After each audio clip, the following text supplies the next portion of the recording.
He is the most dynamic piece to that offense. Justin Herbert, be damned. He said he wanted to take him on a date. He felt comfortable with him. I want to kiss you all over and over and again. Dun, dun, dun. To the night closes in. Till the night closes in. Ladd McConkey is what Chris Jones called him today. Last year we didn't get to play against McConkey, if I'm saying his name right. McConkey, I think I said his name right. He called him McConkey. And he speaks as the... What's the character I was talking about off SNL that he sounds like? Yeah, I like a fish sandwich. Can I buy you a fish sandwich? That is Chris Jones, brother. You're listening to All Chiefed Up, the podcast.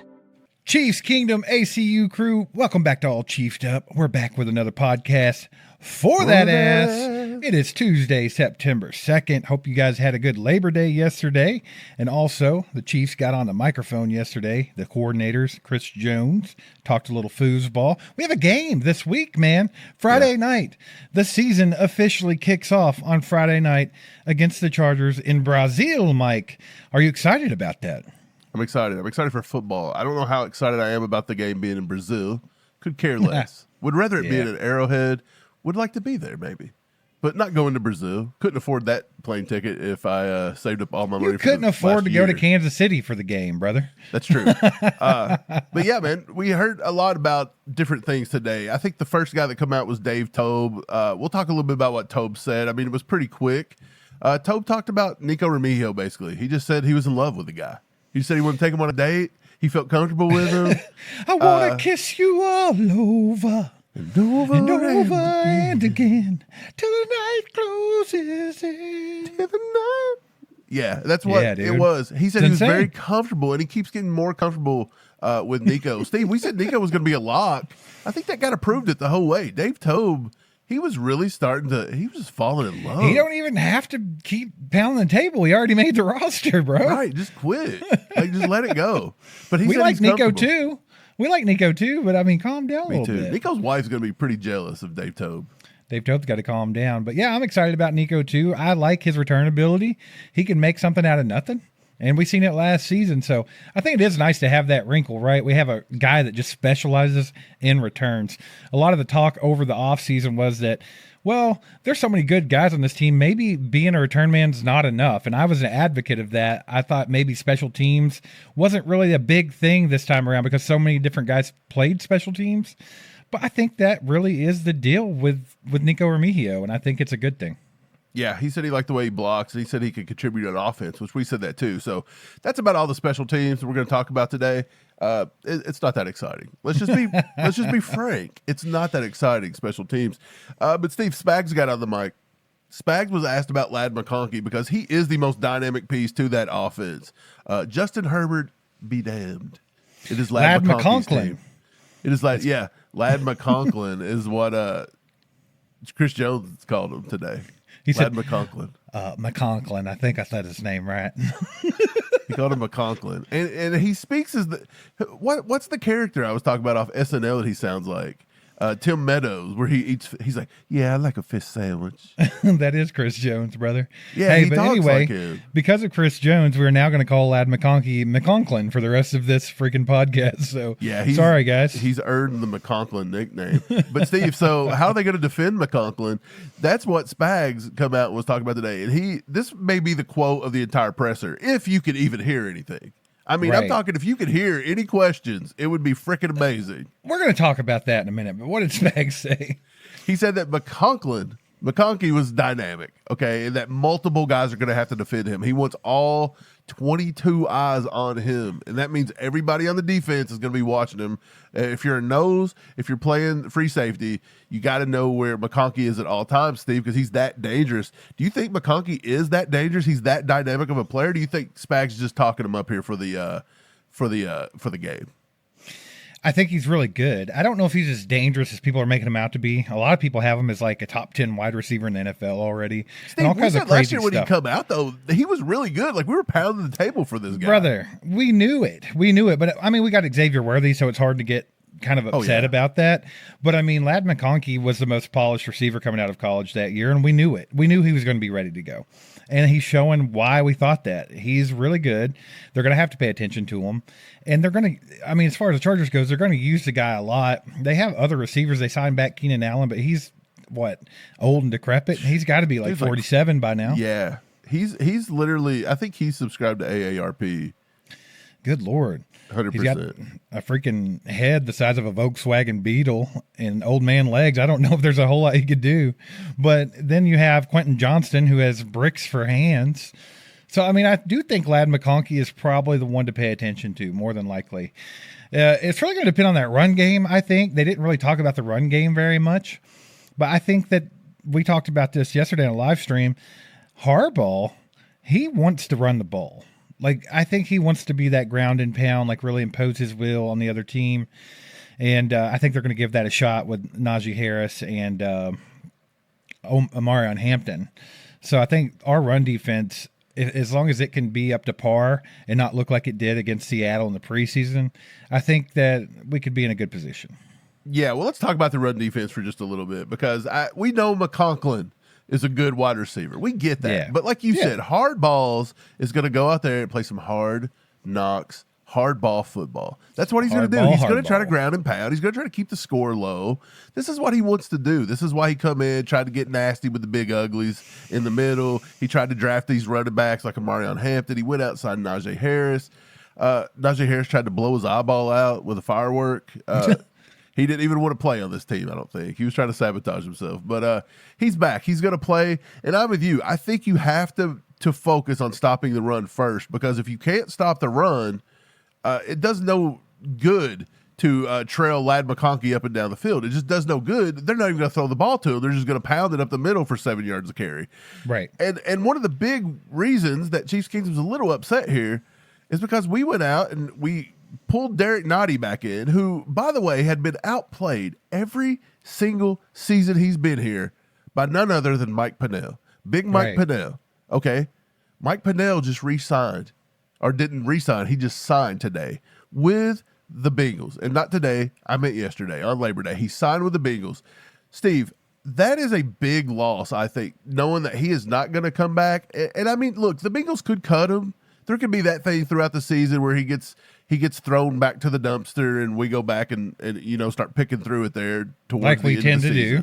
But for the majority of it, the Bengals are kind of trash. They are trash on defense. There's no kind of about it. So, I mean, Pennell might easily be the best player they got on defense right now. So, I don't know if they do that. So, it looks like Pennell just might be done here in KC. And a lot of people are a little nervous about that because Derek Nottie's only played 15% of the snaps last year. And now he's going to come in and he's supposed to be the guy that's going to play all these snaps. It doesn't make sense. Right. I think the overall consensus of Chiefs fans is that the Chiefs did not handle the Mike Pennell situation very well or very eloquently. Right. And now he's a Bengal. He's a rival all of a sudden. So, yeah, definitely not going to be able to go back and get him. I think they'll probably keep him around on that roster. Like you said, their defense sucks. They need everything they can get. So I feel like he found a spot there, and we're stuck with Derek Nottie. And, hey, that's exactly what the Chiefs wanted to do. They went and got him back. They used draft capital to bring him back to the Chiefs, and they chose him over Mike Pennell. So that's what we have, and that's what they're going to go with. And is that enough for run defense? Sure. I mean, the way Spags defenses work anyway, it really falls on the shoulders of the linebackers to stop a run now, doesn't it? So I think as long as Nick Bolton's doing his job, Drew Tranquil's doing his job, Leo Chanel's doing his job, and then we have Brian Cook and Hicks or whoever might be back there as safeties, making sure that last line of defense is solid. We just have to have good tackling, man. I think we'll be fine. I don't think Big Mike is as big of a loss as people are making it out to be. But it does kind of suck. I mean, Big Mike was loved on the sidelines. He was loved by the fans, and he put us in some good positions in the playoffs. He came in and did some really good stuff for us late in the season a few times. So it does kind of suck that we're just back to Nottie. I think there has to be a little bit of bad blood there. Mike Pennell went out and decided to sign with a team that we absolutely I don't know. hate. I don't know if it's necessarily you don't think there bad was nothing blood behind that signing? No, I think they were probably the only team that gave him a chance. You're probably right there, but yeah. I mean, look, let's get back to focusing on a little bit of what the Chargers are going to do offensively really quick and how we need to stop it defensively. We know it's the run game first and foremost with Harbaugh. Right. And again, like you just said, it's got to be a team group tackling. We got to put on a clinic. Bolton and them have to come to play. I think Jeffrey Bossa, when he gets his snaps, he's got to disrupt a little bit. You're going to have whoever's playing that Justin Reed role is going to have to be huge. And if it's Jaden Hicks and you start bringing him down, being that extra guy in the box, he's going to have to tackle. You cannot have missed tackles from Jaden Hicks. We've seen that flare up in week 1 versus the Cardinals in the preseason, but it looks like he took care of it a little bit later on in the preseason. But we had Mike Edwards was missing a lot of tackles. He didn't even make the team. Okay, like they were like practice squad for Mike Edwards. You can't tackle anymore all of a sudden. And that's what it felt like. But we can't get into these funks because we do have this pop up once or twice throughout the year. We'll get our linebackers to start missing tackles. Corners don't want to miss tackles. I'll tell you a guy that could be a big time piece here that sounds really weird, but if he gets on the field as a third DB on certain, possessions or on certain key situations, Josh Williams. He is very good at the run game and supporting the run defense. Yeah. That may be a guy that maybe Spags wants to lead into a little bit more in week 1 because you do have to stop the run game here. Yeah, that's a good point, man. Josh Williams has always been good in the run game, so I think you might see him on the field, actually, even though he's probably still in Spags' doghouse for God knows what. We've never figured it out. I think you might see him on the field a little bit just because of his run defense.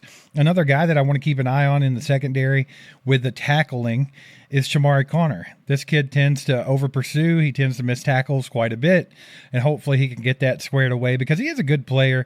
He's flying around, he's fast, and he's always in a good position. But you have to be able to close up the tackle there and not miss, and that's something that he's going to have to really work on this week. We can't be missing tackles. That's just the name of the game. We have to be like the most basic cookie cutter defense there is. Just stop the run game and then make them try to beat you with Ladd McConkey.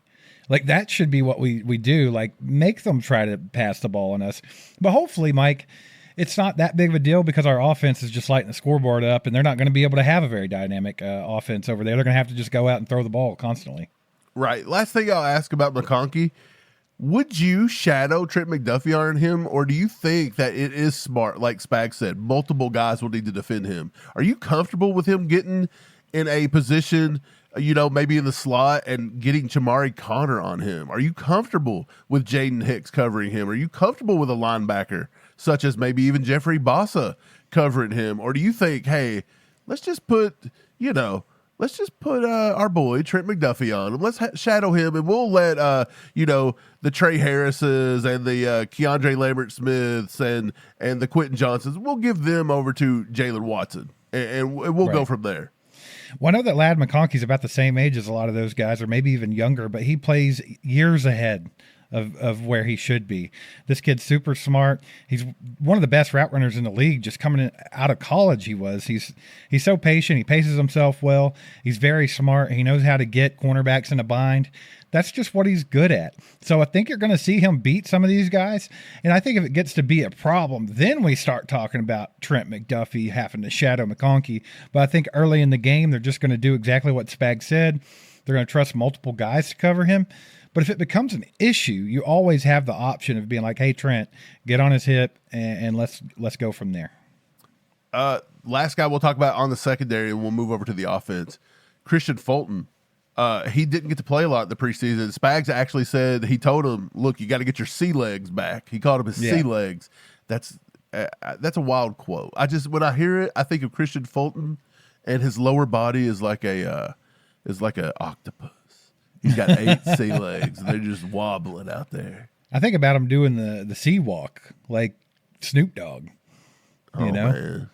I don't know about it. But you think Fulton's going to actually be this is his own team. He should be fired up to play here. Do you think he'll be a factor, or do you think he maybe gets put on a pitch count and we don't see him maybe over 20, 25 plays tops? I'm not really sure. I think that the comment from Spags telling him he need to get his legs back and everything like that kind of indicates that he might not be a huge snap getter in the first game, but we don't know. I think Christian Fulton's a good player. He's a good press coverage guy, and I don't know. We'll see. If he gets out there, like you said, this is his former team, you think he would be fired up and ready to go. So I just hope that he can be involved somewhat in this first game, because missing the entire offseason is no joke. We didn't even get to see Christian Fulton until preseason had already taken off. So I think that, as long as he can get out there and get some work in, I would love to see that. And I just want to see him playing at a high level. I feel like it's not too crazy of a thought to think that we've had 2 weeks now since the final preseason game. Like, you could get this guy out there running hills, do what you got to do. I feel like you can get his conditioning back pretty quick. He's an NFL athlete. I don't think he's that far. It's not like he's been on the couch all offseason eating Cheetos. So he may play. Look, and even if he's on a snap count, what could he, in 20 plays, if he just gets 20 plays, you could make a huge impact in those 20 plays. You may, have a couple PBUs. You could get one pick out of 20 plays that could turn a game. So I think that you will see Fulton maybe out there in key situations if Spags feels comfortable. And I think Fulton can deliver. I think he wants to deliver. But let's move on to the offense for just a little bit, Steve. We didn't really hear a lot out of Nagy. I think he was out there, but again, it's hard to hear anything. I don't can we even talk know about what that they, for a second before we Yes. move on to the offense? Chris Jones also talked on the mic, and he didn't really say anything significant other than calling McConkey McConklin. But he also said that he still had belt marks on his ass from the Super Bowl. That's true. And I think the guys are just fired up, man. They're ready to get this season going. They're ready to right some wrongs and hopefully get a little bit of redemption here after the Super Bowl. But the press conferences, man, if anyone out there is listening that can do anything about this, first of all, microphones. And if they already have mics, can we please teach these guys that are asking terrible questions how to use the microphone? That way we can hear the ask question that they're asking, okay? Because first of all, Mike, what makes me mad is they underhand these weird questions that make no sense. There's so many things that the people want to know. There's so many things that the fans want to know. The questions are so bad. They're awful. They have to be screened, right? These have to be screened by the Chiefs. They're like, look, you can only ask this. You know what the people want to know when they're talking to Spags? Like, hey, Spags, we drafted Omar Norman Lott. This guy was an insane pass rusher, and we put a bunch of pounds on him and tried to make him a nose, and we let Mike Pinnell go. Like, maybe that's a good question to ask. Like, why are we doing that instead of letting him be? But no, you know what the question was? How do you feel about your rookies, Omar Norman Lott and Ashton Gelati? Because that's what I care about is how Spags feels. You know what else would have been a great question? Right. Instead of asking about your favorite Spags quote, this one dude asked this dude every question. He asked everyone about Spags mottos all day long. Who cares? And everyone said the same thing, right? Here's a better one. Can you guys give us any update on Jalen Royals' knee tendonitis? Like, what is up with that? Like, any update at all? Come on, man. They don't ask any good questions. I'm starting to think that they're screening, like beforehand, they're like, you can only ask these questions. That's what I'm saying. Like, are they screening because them? if not, they are the worst journalists on the planet. Because they're asking some ridiculous Nobody questions. asks normal, real questions. They don't do their jobs. Steve, they need to let us in there. Give Mike, us a press we got to get in. We'll I figure it think out. the people listening to this podcast, leave it in the comments if you're watching on YouTube, but let us know what you would want us to ask, because I think we would ask way better questions than these slapnuts out there. I just think that they're kind of underhanded. Like, they're the same cookie cutter questions every press conference, bro. And it's just, you learn nothing. It's nothing. Like, I don't even know. It's tough to even watch these things half the time. You don't even get any real info. Like, we really have nothing out of today's presser except for the fact that Nagy had to be skipped in line because he was taking a dump. Yeah, and he couldn't get to the mic in time. He was pooping. Well, let's talk about Matt Nagy and the offense, Mike. What caught your attention? Well, not a lot. I'm going to say that just to pregame this one here. Not a lot caught my attention there. Here's what I'll say. They didn't really get into any kind of specifics as in, how do you plan to attack this defense? How do you do this? And again, are they going to say this? I don't know, but you can still ask questions and still get a little vibe from it. Like, I'm curious. Are you going to go out and try to run the ball a little bit? Are you going to try to pass the ball a little bit? Like, what are you going to do? I think you're going to see the same Chiefs offense as we've always seen. I literally think it's going to be Mahomes probably passing the ball 35 times. I think Pacheco and Hunt and them probably get no more than 10 to 15 carries total. And you're going to see a lot of the same stuff. And here's what I'm afraid of. I'm afraid you're going to get to a point to where we just start looking like last year's offense very early, and it's going to cause the fans to look really to just get really irate. I don't want to say irate. They get a little like antsy, I guess. A little upset.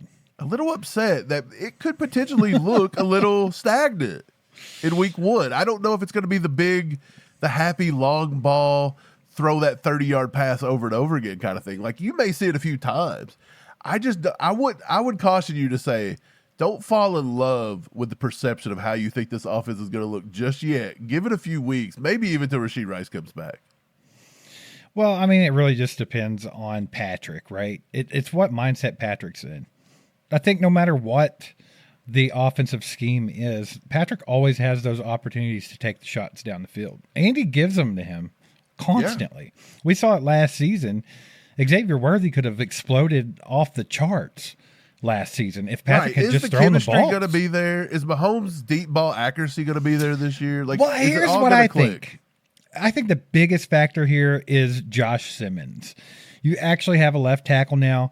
If Mahomes can feel comfortable in the pocket and take his time, I think that will help him build his confidence back and be able to throw some of these balls. Last year, I think that was always in the back of his mind, how his blind side was being protected.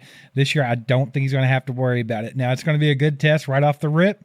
Josh Simmons is going to get to see Khalil Mack. I know he's a little older now, but he was at one time one of the best pass rushers in football. So we'll see how he holds up with him. But I think that having that protection is going to be the key to this offense looking different this year. Mahomes is going to have to take advantage of having a little bit of extra time in the pocket and maybe hitting some of these guys long, because we saw all preseason Tyquan Thornton can get separation. We know Xavier Worthy can get separation. So if anything else, these defenses have to prepare for that. They can't play a single high safety. They can't do it, because if they do, he's going to take a shot. So I think we're in a position now where we can stretch the field out a little bit, and maybe we can work the middle of the field. Obviously, if Rashee Rice was in there, you know that's what's going to happen. Him not being in there changes the game a little bit, but I still think you can use Juju in that position, and you can also use Travis Kelce to your advantage. He always tends to have good games against the Chargers. Yeah, I was going to say that. I think that you may see a lot more 11, 12 personnel this game. I really do. Yeah, sure. I think you could see Travis Kelce getting split out, playing that slot receiver a lot more. It may be a Kelce type game. You may see a game where Kelce gets 10 targets. Don't be surprised to see Noah Gray early either. We saw it last season. Yeah. They always like to use Noah Gray early, and I think that's a good strategy. I think Noah Gray is somebody that should be used more often. I think that just by using Noah Gray and Travis Kelce against, say, safeties or linebackers, you're already at a huge advantage with the Chiefs. And then I think you take your shots with Thornton and Worthy, and then you let Papaw Juju kind of run around, and if he gets open, get him the ball, right? Papaw Juju, the 29-year-old Papaw Juju. Look, he is. Him and Papaw Rogers. That would be a wild combination right there. The two old youngs or whatever. I don't know how to describe it. But no, Papaw Rogers is actually a Papaw. True. Okay, he's older than you. Juju, though, we watched Juju a lot in his first season with the Chiefs, and he actually did pretty well. But there were several times, and one game that sticks out to me was the Chargers. Juju ran probably 30 routes that game, and I'm not even lying. He ran probably 22 of those 30 routes.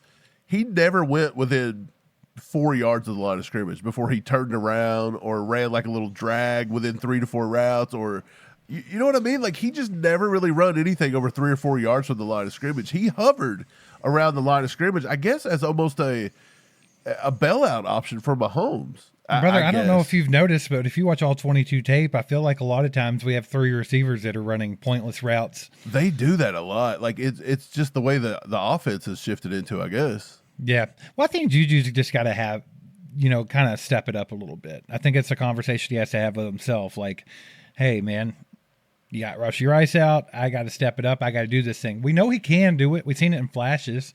I mean, he beat the living hell out of the Saints last season. I think he went for like 150 yards. Yeah, it's the Saints.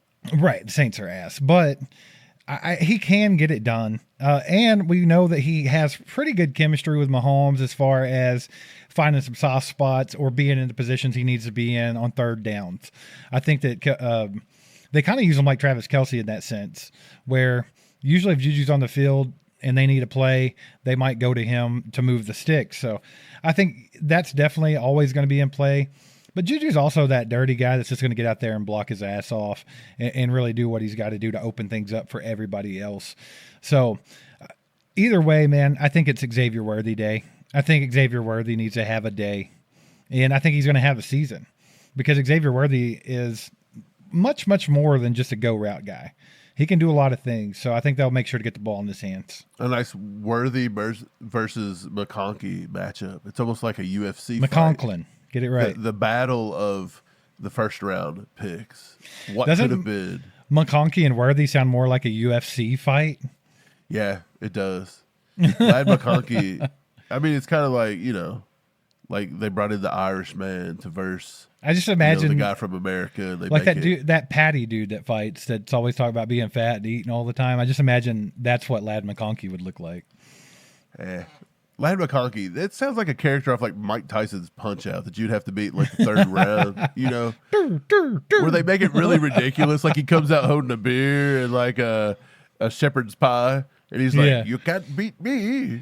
And you have to watch because if he takes a bite of the shepherd's pie, that's when you get a chance to punch him in the stomach. Right, But if you hit him too early, he'll jab you out with a beer bottle. That's how he does it. Because I mean, the Irish stereotypes insane in the year 2025. How we treat the Irish. It is. Well, let's pull ourselves back out of the weeds a little bit here, Mike. This game, I'm pretty excited about it. Obviously, the Chiefs are ready to get back out there after the Super Bowl loss, right? That was nasty. You just want to get that out. You want to get it out of the rearview mirror and just get on with it and try to redeem yourself a little bit. And I think it all starts in Brazil with the Chargers. Now, obviously, everybody's looking forward to week 2 because it's like, hey, we get to play the Eagles again.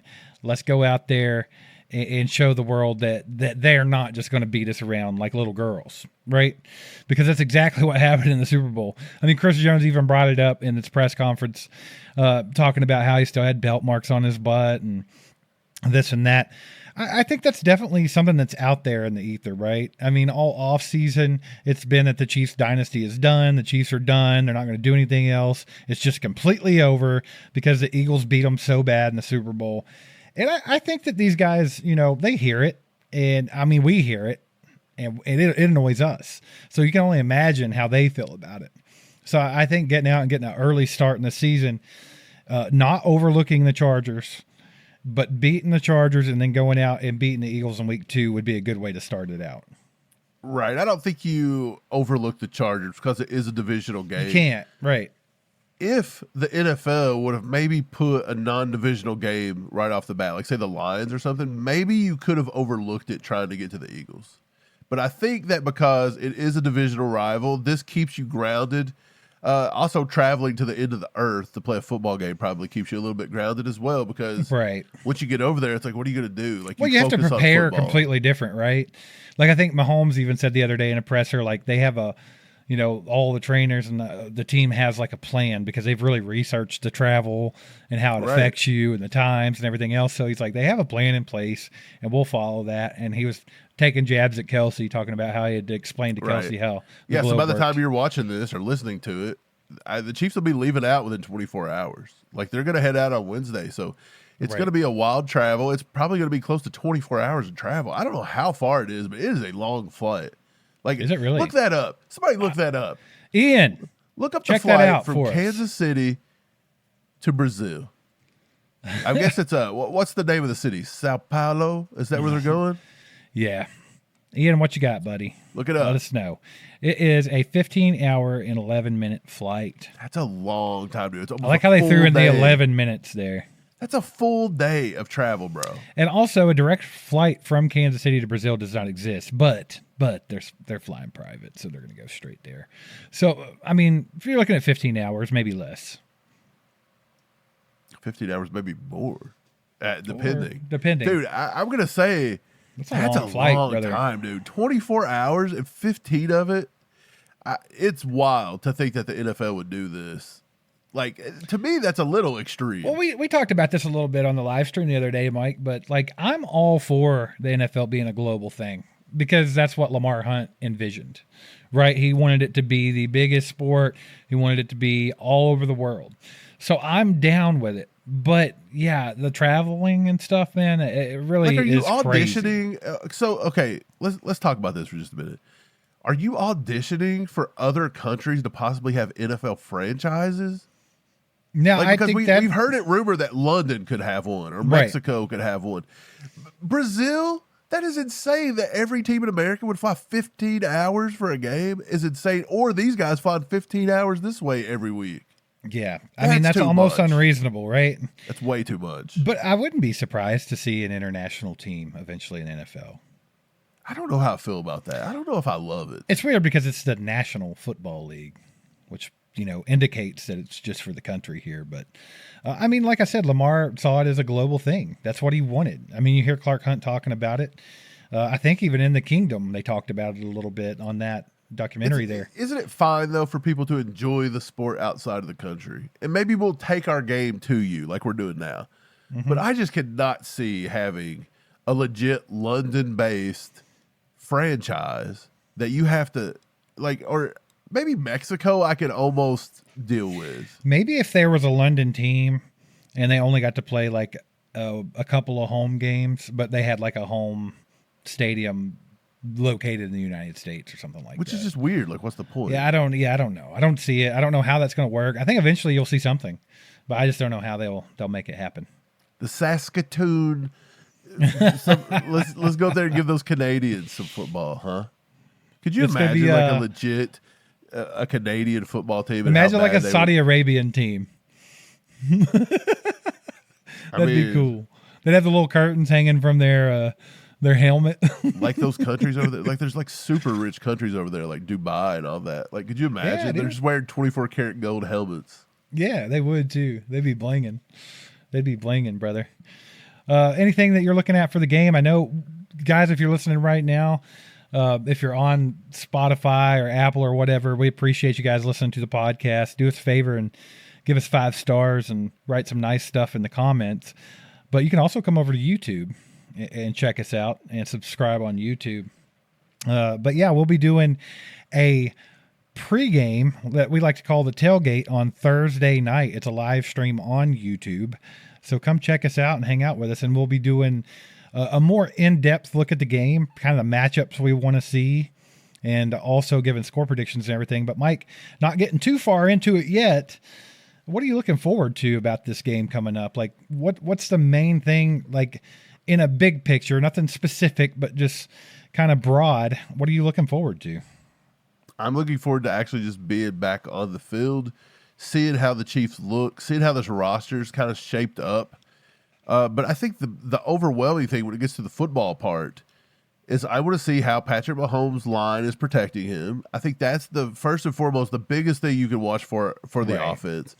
And then on the defense, I mean, it's under a microscope right now, but it's the truest thing is, did Brett Veach really botch this run defensive tackle nose situation thing? Did he do this?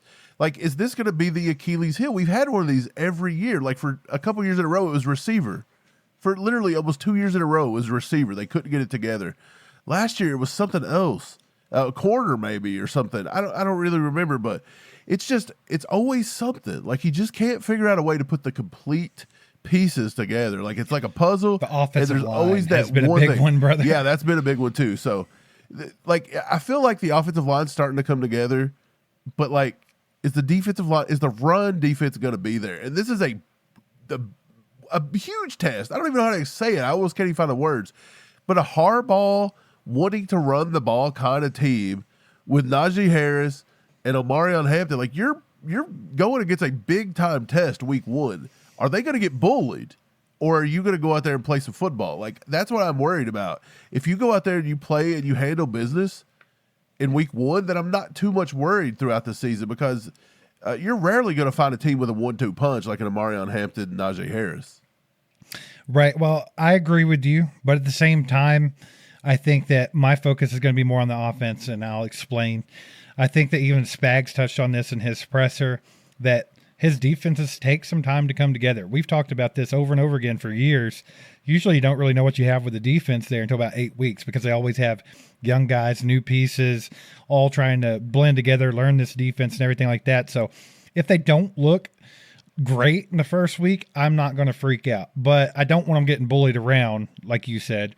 But I think I'll give the defense a little bit of time to gel together. If they don't look like a bunch of Pro Bowlers right off the rip, I'm not going to freak out. But what I do want to see is the offense actually trying to take some shots and be more explosive than they've been in the last few years. You mentioned earlier that there's a chance they could get out there and just turn into that same stagnant offense that we've seen for the last 2 years. That, to me, is more of an indicator of how this season's going to go than how the defense plays. I think this offense has got to get out there and set the tone early, and they got to prove to everybody that, hey, this is not the same crappy offense that you've been watching for the last 2 years where we struggle and ride our defense to wins, because that can't keep happening. We've got to put points on the board. You have the best quarterback to ever play football, and now he's got weapons all around him. It's time to figure it out. It's time to figure it out and get a little firepower in that offense, because we can't keep doing what we've been doing. Yeah, I think a lot of people didn't even they don't really put it together that these two parts of the team, offense and defense, they work so hand in hand. Like, they have to. And people didn't understand that. They're like, well, if y'all had such a great defense last year, how did you get blown out in the Super Bowl? Oh, I don't know. The fact that the offense was 3 and out, turnover, 3 and out, turnover. It's like these dudes played so much, and we hear our own fans. Well, we didn't have that great of a defense. We allowed 40 points to the Eagles. Okay, cool. At the end of the first half, it was only like 20-ish. Dude, if you go back and watch that game, short fields. Look, man, I did the most disgusting thing I've ever done in my life, and I rewatched that game. And let me tell you something. There were 2 plays that were almost consecutive that caused that blowout. And neither of them was the defense. It was Patrick Mahomes throwing a pick 6 to Cooper DeJean and then turning around and throwing an interception to Zach Bond. Inside of his own 20. Inside the own 10 almost. Yeah, true. So it's like that was the turnaround. They had a 14-point swing in the matter of a minute, all because of bad offense. Right. So look, let's just say, I don't want to even put this out there, but let's just say the Chiefs struggle on offense again. And you see Deacon and Duncan and blah, blah, blah. They start doing all this 3 and out, and then the Chargers can run the ball a little bit, limit your possession, but then put the defense that is getting tired anyway because the offense isn't sustaining drives, and you may have that run defense, how people's like, well, they let up 200 yards rushing versus the Chargers. Yeah, well, maybe because the defense never got a chance to get off the field, and what run defense they had is worn out. So the offense has to do their part this week into helping the defense. Like, it's been... This is not trying to take anything away from Mahomes or the offense or anything, but the defense has carried our team for the past year, maybe 2 in certain situations at certain times. Like, I don't think anybody could really argue that. The defense has kept up with it in a lot of games. The offense got to start pulling their weight. Absolutely. And like I said, you have the best quarterback in football maybe to ever play. And why is the defense greatest offensive minds in Andy Reid? And it's like, got to get this together. Yeah, that's what I'm saying, man. That's the main thing I want to see in this first game. Like, are we taking a step in the right direction, or are we looking at more of the same? That's the main thing I'm looking for. But yeah, like I mentioned earlier, we'll be doing a tailgate or a live stream, as we like to call it, over on YouTube. You can come to do that on Thursday night. We'll dive more into the game, look at some matchups, talk about some key matchups, and also give some score predictions.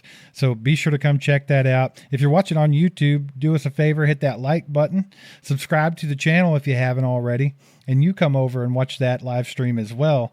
And we'll catch you next time. Go Chiefs.